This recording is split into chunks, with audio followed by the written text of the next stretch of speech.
Ayan, natupad na rin ang inaasam-asam ko na makapunta ako sa pahalik kay Poong Nazareno. Kahit na umpaman, gustong-gusto ko talaga pumunta kaso nag-aalangan ako kasi wala akong kasama. Buti na lang naisip kong ayain na aking kaibigan na isa ring namamanata pag sa mga ganyang okasyon. Naaya ko nga siya, pumunta kami ng Luneta para magpahalik sa Poong Nazareno. Bandang 6:30 ng hapon ay umalis kami from Mandaluyong to Luneta Grandstand. Pagdating namin doon ay nawala pa kami. Nabababa kami ng Manila City Hall. Nilakad pa namin ng malayo. Pero sa awa ng Poong Nazareno ay narapuntahan namin. Ang unang pila ay dito sa may harap ng Kalabaw, sa may harap din ng flagpole kay Jose Rizal. Pagdating namin doon ay 4 na linya pa lang. Pagdating naman ng bandang mga hating gabi na, umabot sa 8 pila sa dami. Siguro sa bawat pila ay maabot kami ng mga 2 to 3 hours. Sobrang bagal, tapos napakarami, siksikan talaga kami. Mga 12 PM ay siguro nasa 2 pila pa lang kami, di pa kami nakakaikot.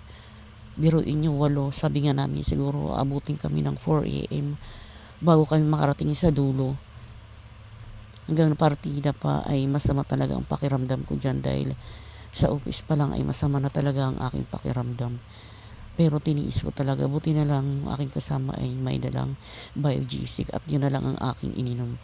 Pero sa awa naman ni Poong Nazareno ay medyo nawala siya. Bandang 5 AM ay napunta na kami sa 2 lines na siya.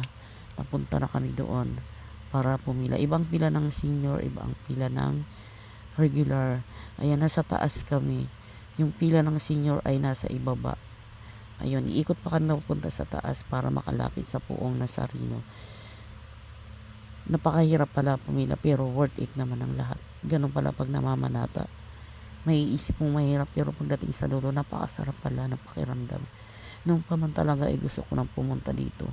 Bandang mga 8 ng umaga, yan nakaakyat na kami para makahalik kay Poong Nazareno. Marami nagpapakain dyan, may nagbibigay ng champurado.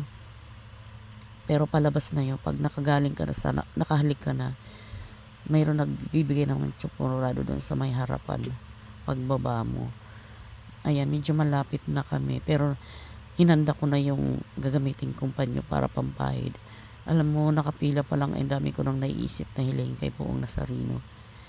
Pero pagdating doon sa harapan, wala na ako nasabi. Pero lahat naman ng yun ay nakapila pa lang, naiano ko na sa kanya. Ay, malapit na kami. At ayan na nga, tapos na. Hindi ko na nabidyohan.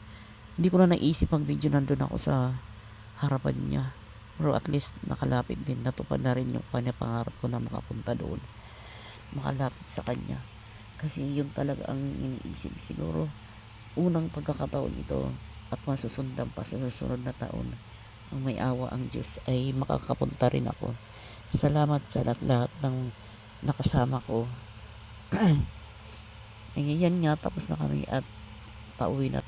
Salamat Poong Nazareno.